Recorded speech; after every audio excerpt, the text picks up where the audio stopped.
Hello, it's Concord Wind. God says, to escape from the influence of darkness, you must first be loyal to God and eager at heart to pursue the truth. Only then can you have a correct state. You know, when I go to bed at night, I'm so excited for the next day when I get to make these videos, do these sermons. I don't know why I'm pointing at the description of the video because I usually don't put anything in the description of the video. That's for YouTube and Rumble, but TikTok, in the description there's the title and some hashtags.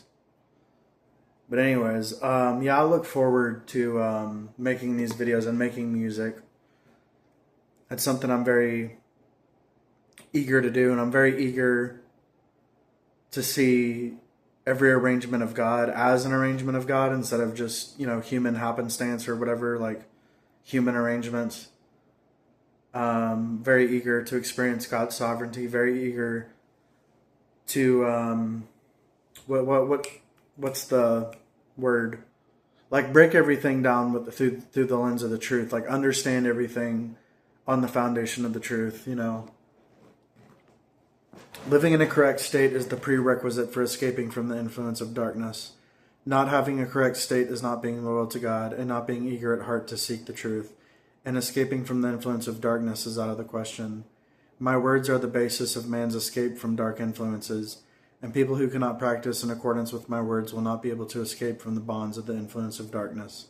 To live in a correct state is to live under the guidance of the words of God, to live in a state of loyalty to God, to live in a state of seeking the truth, to live in the reality of sincerely expending oneself for God's sake, and to live in a state of genuinely loving God. Genuinely loving God, though it's a lifelong lesson, I find it to be probably the easiest element of practice because once you know God and once you've experienced God's love and tasted his love, which, it only takes, a handful of experiences to taste his love. And as long as you don't have misunderstandings about God, because God will do things that go against your notions and he will arrange things that will hurt you. And those things will benefit your life. If you're wise, you will understand. But the wicked, they will continue to do wickedly and they will not understand, as it says in the book of Daniel. So you must pray for wisdom, and you must have the wisdom to understand that God has the best intentions. No matter what happens to you, God has the best intentions. And so you see how lovable God is through this knowledge and through this wisdom. And as such, loving God,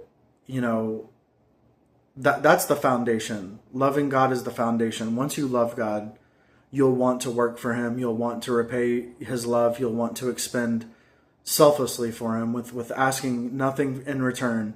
You won't have a transactional relationship with God. You won't say, well, I work for God so I can gain salvation. You won't say that.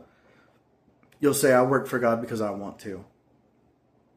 I want to repay his love. I want to contribute to God's management plan. I want to contribute to mankind. You want to make your contribution, and that's the love of God in your heart, asking for God's will to be done in your life and in the lives of others. So that is really the final result, I think, of your walk with God, your walk of faith. That is the final result. So anyways, I guess that's it for this video. Very short video. I think we got straight to the point here. Hopefully this is of benefit to you. And remember, if you want to read more words like what we read in this video today, download the Church of Almighty God app, which is available for Android and iPhone. And unfortunately, there's not an app yet for like Windows or Mac or whatever, Linux or whatever the other one is, Linux. I don't know how to pronounce it. There's not apps for computers yet, but phones are more popular than computers anyway. So you more than likely either have an Android or an iPhone, and the app is available on both of those. So, and what I read from, I'll show you. See where it says plans? I go to plans, and you can pick a plan. Like the entry into life plans is, well, I'll show you. Entry into life 5 is what I'm reading from, and you just click on that, and you'll see I'm way ahead, because like tomorrow is April 14th. I'm already like on, let's see, I'm on April 27th, because I read ahead on the daily devotionals, because I have to read a little bit and then move on to the next one to find a passage I can actually preach on. I can't preach on all of God's words because it would feel redundant, because I've already preached on it. Although there's nothing wrong with being a little redundant with preaching with God's words, because not everybody watches all my videos, so it's okay to go over some of the same things again. But I just like to keep things fresh, and sometimes when I forget about old sermons, I will go over the same things again. And even this video, I've kind of gone over some of the same things again. But, anyways, the devotionals are great. So, yeah. Thank you so much for watching. God bless, and goodbye.